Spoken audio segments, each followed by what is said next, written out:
João Patton, um missionário entre os antropófagos, 1824-1907.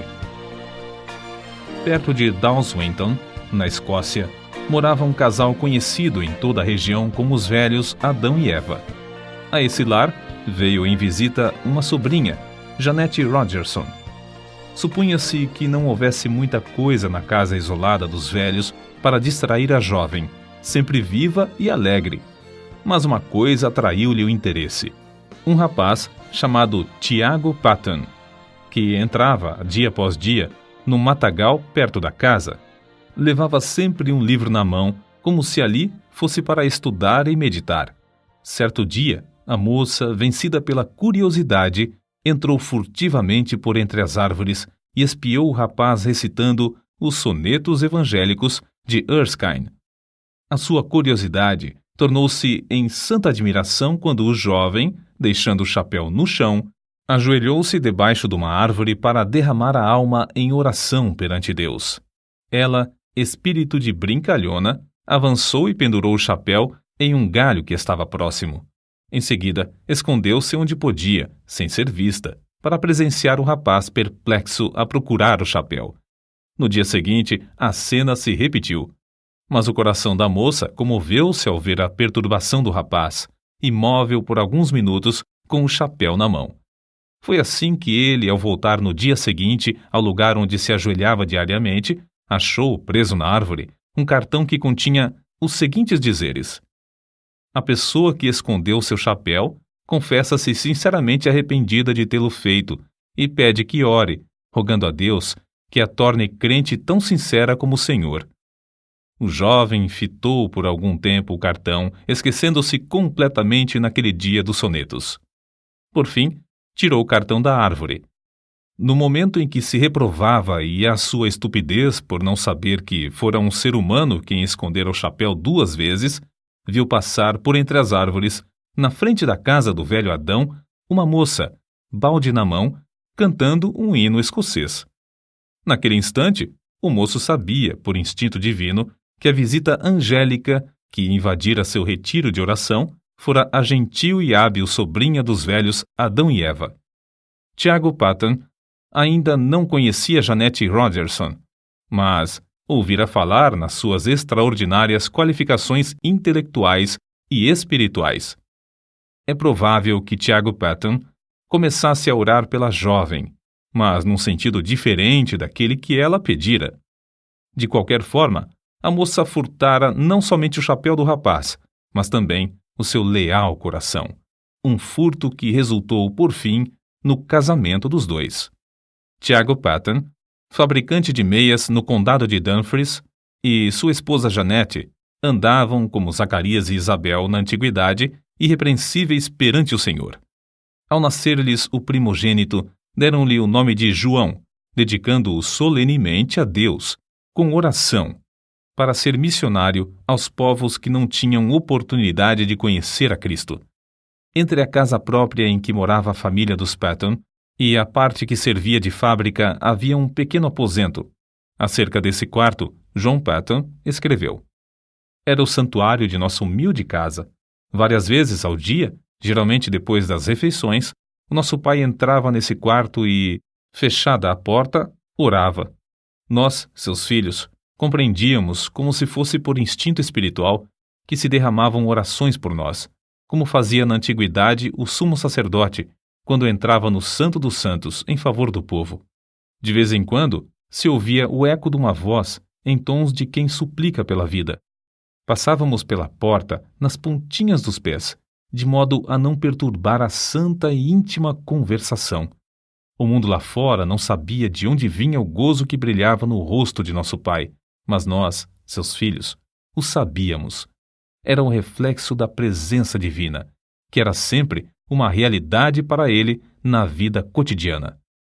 Nunca espero, quer num templo, quer nas serras, quer nos vales, sentir Deus mais perto, mais visível, andando e conversando mais intimamente com os homens do que naquela humilde casa coberta de palha.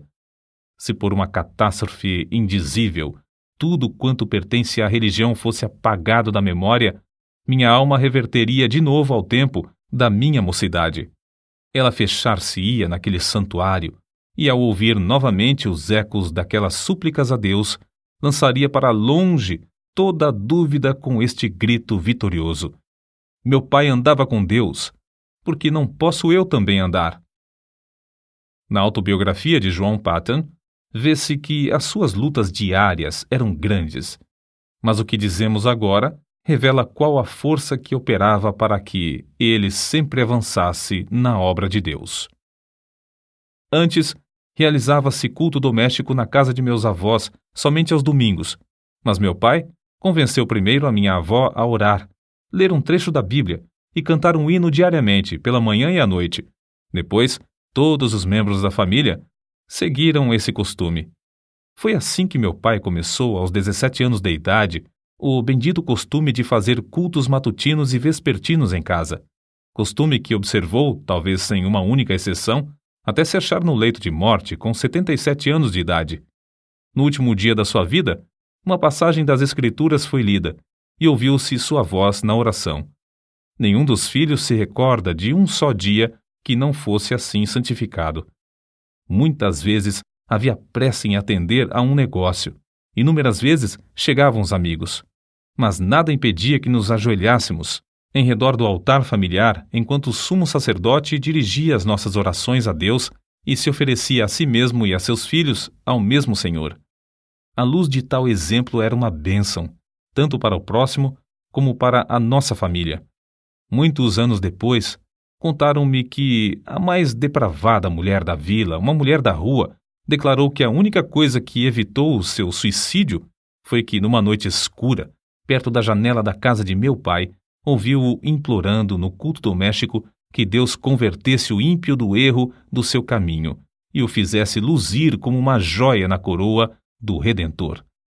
Vi, disse ela, como eu, era um grande peso sobre o coração desse bom homem e sabia que Deus responderia à sua súplica. Foi por causa dessa certeza que não entrei no inferno e que achei o único Salvador. Por meio desse ocorrido, a mulher foi salva e transformada pela graça divina. Não é de admirar que, em tal ambiente, 3 dos 11 filhos de Tiago Paton, João, Walter e Tiago, fossem constrangidos a dar suas vidas à obra mais gloriosa, a de ganhar almas. Não julgamos estar esse ponto completo sem lhe acrescentar mais um trecho dessa autobiografia. Até que ponto fui impressionado nesse tempo pelas orações de meu pai, não posso dizer. Nem ninguém pode compreender. Quando de joelhos e todos nós ajoelhados em redor dele no culto doméstico, ele derramava toda a sua alma em oração com lágrimas, não só por todas as necessidades pessoais e domésticas, mas também pela conversão da parte do mundo onde não havia pregadores para servirem a Jesus. Sentíamos-nos na presença do Salvador vivo e chegamos a conhecê-lo e amá-lo como nosso amigo divino. Ao levantarmos-nos da oração, eu costumava olhar para a luz do rosto do meu pai e cobiçava o mesmo espírito. Anelava, em resposta às suas orações, a oportunidade de me preparar e sair, levando o bendito Evangelho a uma parte do mundo então sem missionários. Acerca da disciplina do lar, eis o que ele escreveu. Se houvesse algo realmente sério para corrigir, meu pai se retirava primeiramente para o quarto de oração, e nós compreendíamos que ele levava o caso a Deus. Essa era a parte mais severa do castigo, para mim. Eu estava pronto a encarar qualquer penalidade, mas o que ele fazia penetrava na minha consciência como uma mensagem de Deus. Amávamos ainda mais o nosso pai ao ver o quanto tinha de sofrer para nos castigar, e de fato tinha muito pouco a nos castigar, pois dirigia a todos nós, 11 filhos, muito mais pelo amor do que pelo temor. Por fim, chegou o dia em que João tinha de deixar o lar paterno. Sem o dinheiro para a passagem e com tudo o que possuía, inclusive uma Bíblia embrulhada num lenço, saiu a pé para trabalhar e estudar em Glasgow. O pai o acompanhou até uma distância de 9 quilômetros. No último quilômetro, antes de se separarem um do outro, os dois caminhavam sem poder falar uma só palavra, Mas o filho sabia, pelo movimento dos lábios do pai, que este orava em seu coração por ele. Chegando ao lugar combinado onde se separariam, o pai balbuciou: Deus te abençoe, meu filho. O Deus de teu pai te prospere e te guarde de todo mal. Depois de se abraçarem, o filho saiu correndo, enquanto o pai, em pé no meio da estrada, imóvel, com o chapéu na mão e lágrimas correndo pelas faces, continuava a orar em seu coração. Alguns anos depois, o filho testificou de que essa cena, gravada na sua alma, o estimulava como um fogo inextinguível a não desapontar o pai no que esperava dele, seu filho, que seguisse o seu bendito exemplo de andar com Deus. Durante os 3 anos de estudos em Glasgow, apesar de trabalhar com as próprias mãos para se sustentar, John Paton, no gozo do Espírito Santo, fez uma grande obra na seara do Senhor. Contudo, soava-lhe constantemente aos ouvidos o clamor dos selvagens nas ilhas do Pacífico, e isso foi, antes de tudo, o assunto que ocupava as suas meditações e orações diárias. Havia outros para continuar a obra que fazia em Glasgow, mas quem desejava levar o Evangelho a esses pobres bárbaros? Ao declarar sua resolução de trabalhar entre os canibais das Novas Hébridas, quase todos os membros da sua igreja se opuseram à sua saída. Um muito estimado irmão assim se exprimiu: entre os antropófagos, será comido por eles. A isso, John Paton respondeu: o irmão é muito mais velho que eu, breve será sepultado e comido por vermes. Declaro ao irmão que, se eu conseguir viver e morrer servindo ao Senhor Jesus e honrando o seu nome, não me importarei ser comido por antropófagos ou por vermes. No grande dia da ressurreição, o meu corpo se levantará tão belo como o seu, na semelhança do Redentor ressuscitado. De fato, as Novas Hébridas haviam sido batizadas com sangue de mártires. Os 2 missionários, William e Harris, enviados para evangelizar essas ilhas, poucos anos antes desse tempo, foram mortos a cacetadas, e seus cadáveres cozidos e comidos. Os pobres selvagens não sabiam que assassinavam seus amigos mais fiéis. Assim, os crentes em todos os lugares, ao receberem as notícias do martírio dos 2, oraram com lágrimas por esses povos. E Deus ouviu as súplicas, chamando, entre outros, a John Paton. Mas a oposição à sua saída era tal que ele resolveu escrever a seus pais e, pela resposta, veio a saber que eles o haviam dedicado para tal serviço no dia do seu nascimento. Desde esse momento, John Paton não mais duvidou da vontade de Deus e assentou no seu coração gastar a vida servindo aos indígenas das ilhas do Pacífico. O nosso herói conta muitas coisas de interesse acerca da longa viagem à vela para as Novas Hébridas. Quase no fim da viagem, quebrou-se o mastro do navio. As águas os levavam lentamente para Tana, uma ilha de antropófagos onde a bagagem teria sido saqueada e todos a bordo cozidos. Contudo, Deus ouviu suas súplicas e os fizeram alcançar uma outra ilha. Alguns meses depois, foram à mesma ilha de Tana, onde conseguiram comprar o terreno dos silvícolas e edificar uma casa. Comove o coração ler que construíram a casa sobre os mesmos alicerces lançados pelo missionário Turner 15 anos antes, o qual teve de fugir da ilha para escapar de ser morto e comido pelos selvagens. Acerca da sua primeira impressão sobre o povo, Paton escreveu: fui levado ao maior desespero. Ao vê-los na sua nudez e miséria, senti tanto horror como compaixão. Eu tinha deixado a obra entre os amados irmãos em Glasgow, obra em que sentia muito gozo para dedicar-me a criaturas tão degeneradas. Perguntei-me a mim mesmo: é possível ensiná-las a distinguir entre o bem e o mal e levá-las a Cristo ou mesmo a civilizá-las? Mas tudo isso eram apenas sentimentos passageiros. Logo senti um desejo tão profundo de levá-los ao conhecimento e amor de Jesus como jamais sentira quando trabalhava em Glasgow. Antes de completar a casa em que o casal Paton iria morar, houve uma batalha entre 2 tribos.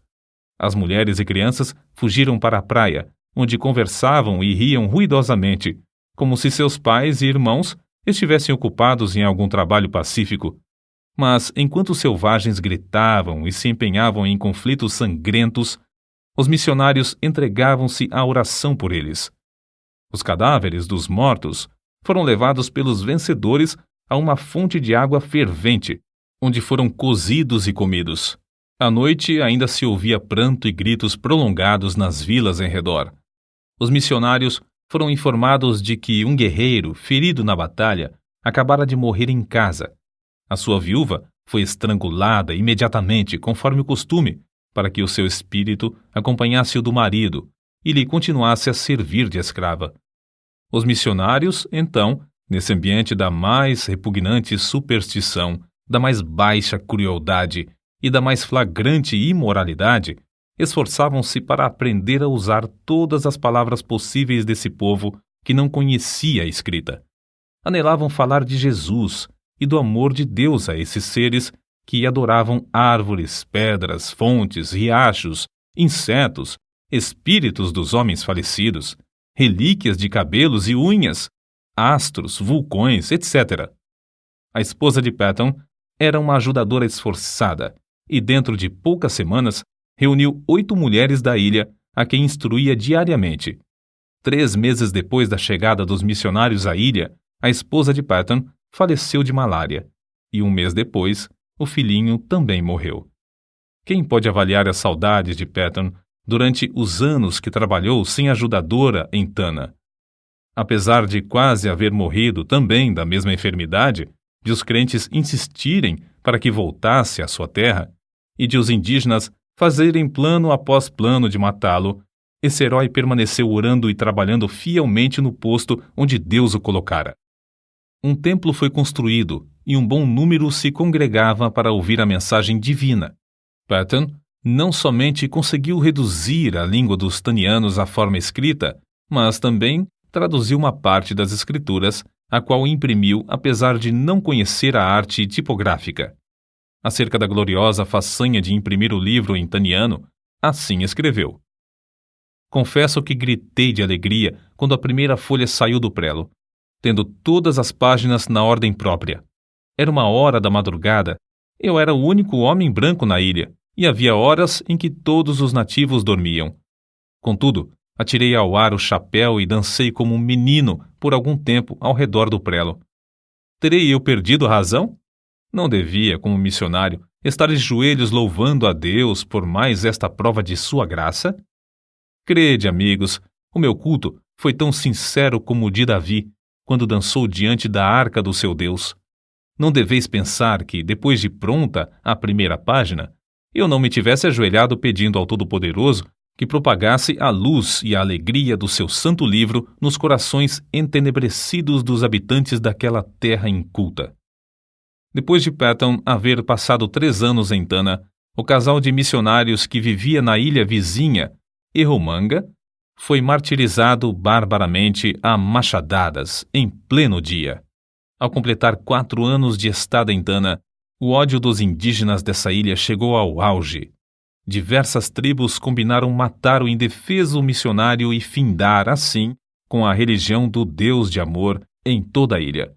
Contudo, como ele mesmo se declarava imortal até findar sua obra na terra, evitava em pleno campo os inúmeros golpes de lanças, machadinhas e cacetes armados pelas mãos dos indígenas, e assim conseguiu escapar para a ilha de Aneitium.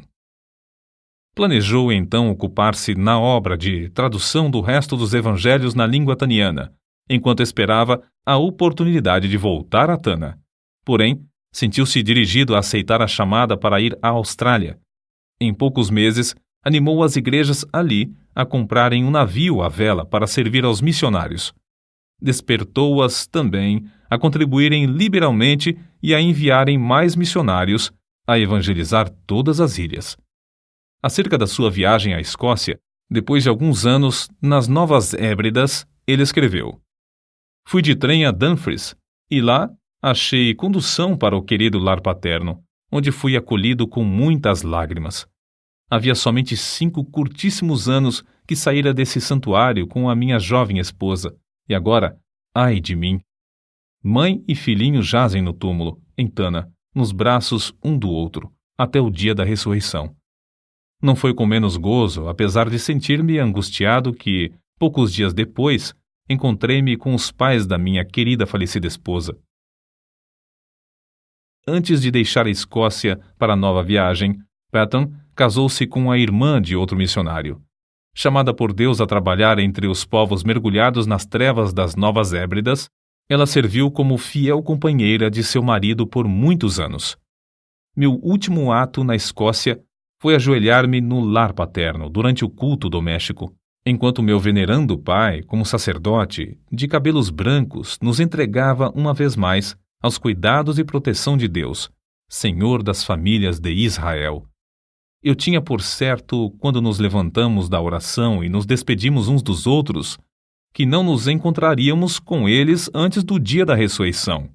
Porém, ele e minha querida mãe, com corações alegres, nos ofertaram de novo ao Senhor para o serviço entre os silvícolas. Mais tarde, meu querido irmão me escreveu que a espada que traspassara a alma da minha mãe era demasiado aguda e que, depois da nossa saída, ela jazeu por muito tempo como morta nos braços de meu pai.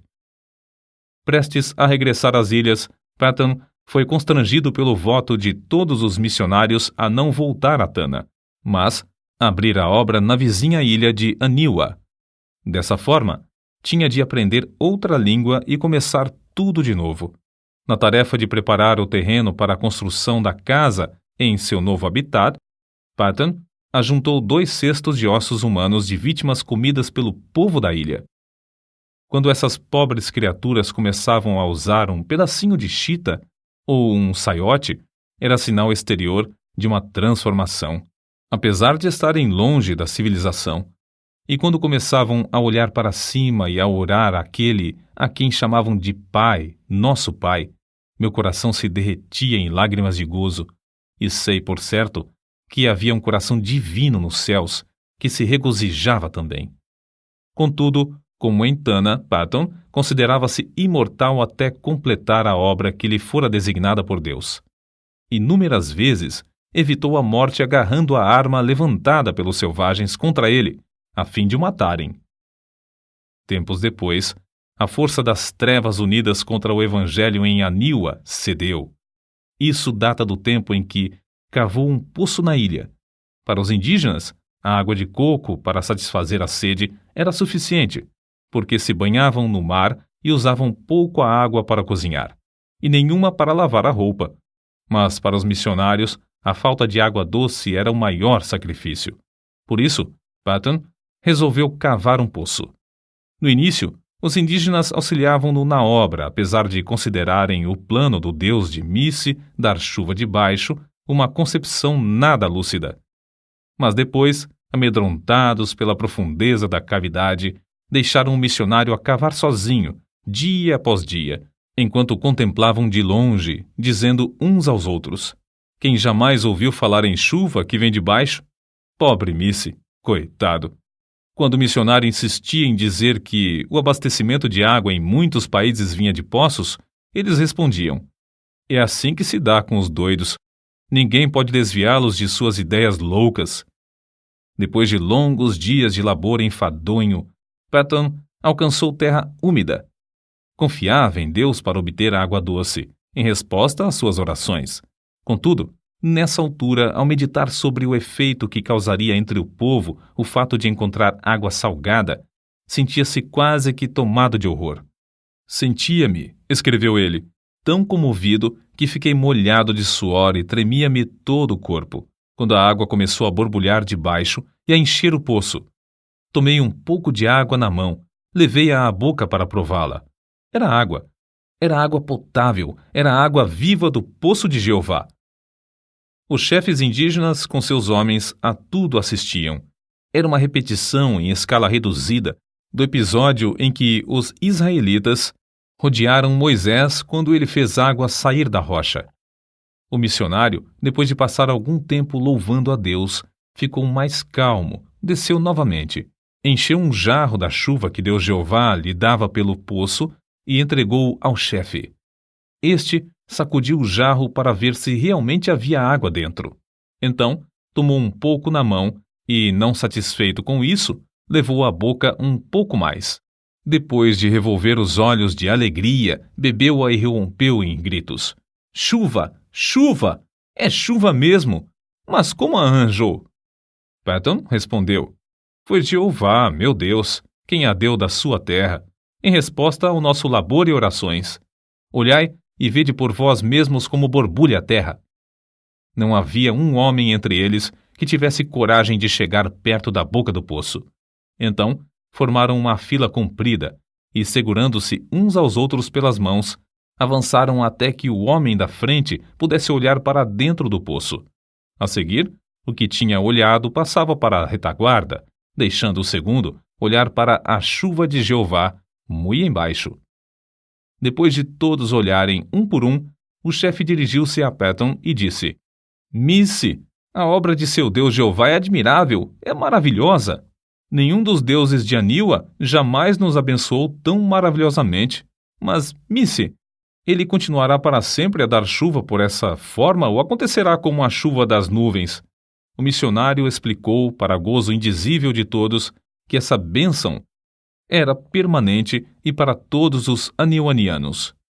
Durante os anos que se seguiram, os nativos experimentaram cavar poços em 6 ou 7 dos lugares mais prováveis, perto de várias vilas.